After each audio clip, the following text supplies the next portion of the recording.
Sebetulnya mata secara visual ya, sesuatu yang diteliti oleh teman-teman kami RRT, Bang Rismon terutama, skripsi ya, ijazah, itu secara visual kita bisa melihat dan menilai titik-titik kontroversinya. Assalamualaikum warahmatullahi wabarakatuh. Kawan-kawan semua, kawan-kawan media, jurnalis, youtuber dan lain sebagainya. Hari ini kita lanjut pemeriksaan, bukan pemeriksaan ya, pemberian keterangan ahli. Karena kalau ahli nggak diperiksa. Pemberian keterangan ahli, dan kami mendatangkan dua doktor. Satu dokter Bona Muda, Bona Tua Silalahi ya. Dan kita tahu Dr. Bonatua memenangkan gugatan di Komisi Informasi Pusat, yaitu tidak boleh salinan ijazah itu ditutup-tutupin. Jadi semuanya sama, beliau sudah mendapatkan salinan 2014 dan 2019. Dan kalau ngomong seperti itu, maka mirroring harusnya dengan dokumen aslinya. Karena tidak boleh yang diserahkan ke KPU itu ada dokumen yang lain. Nah, dokumen itulah yang kurang lebih diteliti oleh RRT. Jadi confirm sesungguhnya RRT meneliti dokumen yang sama dengan yang diserahkan kepada KPU, itu yang paling penting ya. Karena walaupun sumbernya dari Dian Sandi, tapi di antara Dian Sandi dan itu sama sebenarnya dokumennya. Jadi bukan dokumen yang berbeda. Yang jelas foto yang berkacamata itu. Itu satu hal ya. Yang kedua adalah ahli kita, yang kedua adalah doktor, tapi saya harus sebutkan insinyurnya. Kalau beliau tadi ahli administrasi publik, kebijakan publik ya, ahli kebijakan publik, dan juga researcher pastinya.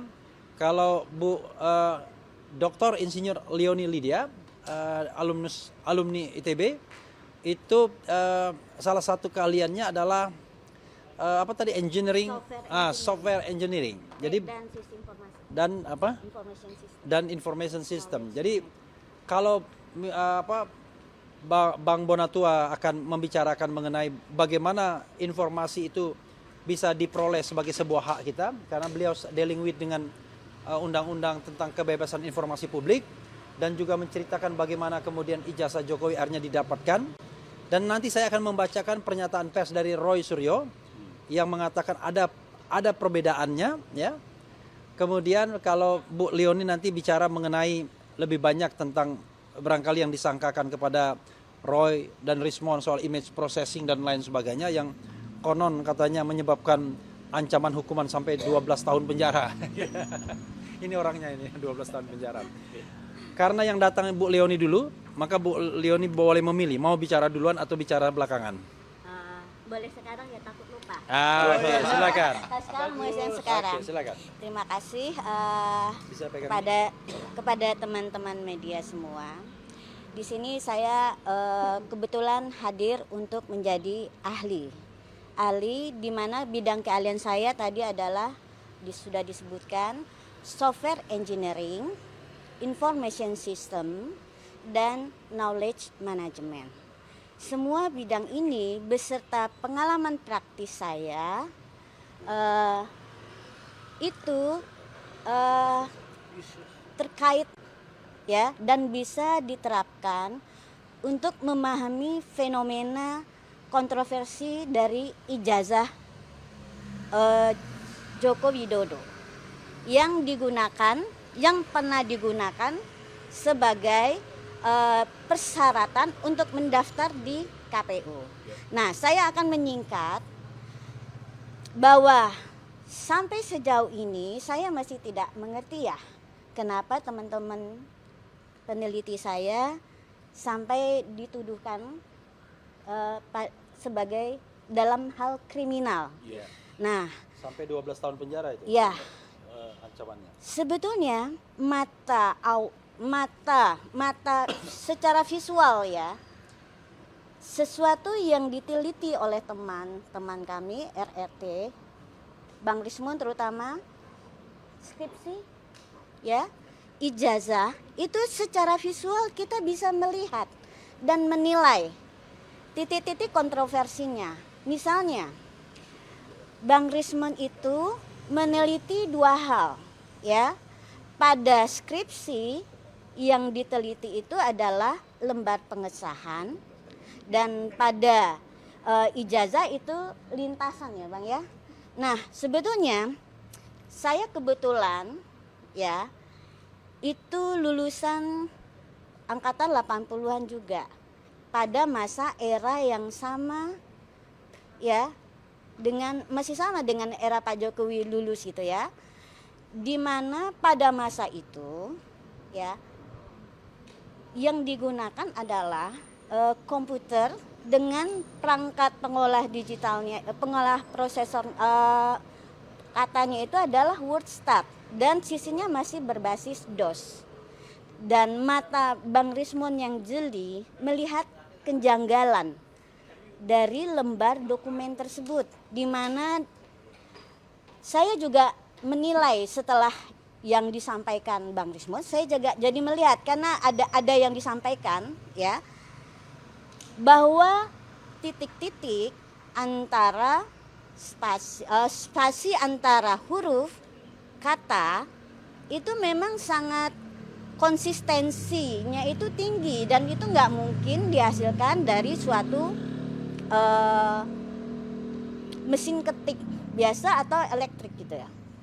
Nah satu lagi adalah dengan kemampuan Bang Rismon, dengan pendekatan dan teknik-teknik dan tools yang digunakan, beliau bisa mengidentifikasi bahwa jenis font tersebut adalah Times New Roman. Pada fase ini saya coba melihat dengan mata telanjang ya, memang benar. Jadi secara logik, secara visual, observasi, itu penilaian manual itu bisa menilai seperti itu, apalagi dengan tools yang bekerja dengan konsistensi yang tinggi. Dan di sini Bang Rismon itu sudah menggunakan pendekatan tahapan proses untuk identifikasi tersebut dengan benar. Begitu juga dengan lintasan, ya, itu sama. Terus, jadi pertanyaan saya adalah, kenapa sampai ada kata kuncinya apa tuh Bang? Manipulasi ya?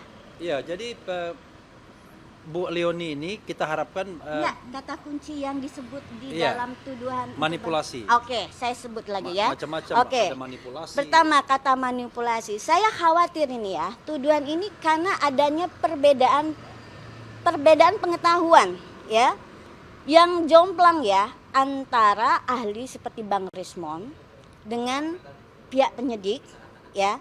Karena kata manipulasi itu tidak selalu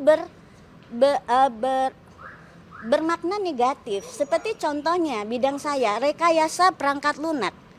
Selama ini kita pahamnya rekayasa itu kadang berpengertiannya adalah negatif ya, merekayasa sesuatu. Padahal di bidang saya itu, engineering itu artinya adalah pekerjaan menghasilkan suatu produk dengan prinsip-prinsip, teori-teori, tujuan, prinsip kualitas, kemudian ada pendekatan, metode, ada tools yang digunakan untuk menghasilkan suatu produk. Itulah yang namanya rekayasa kalau di bidang kami. Dan begitu juga dengan di bidangnya Bang Rismon, ada digital forensik itu ada memang tahapan yang ada istilahnya itu memang pakai kata manipulasi. Tetapi tidak berarti itu memanipulasi atau mengubah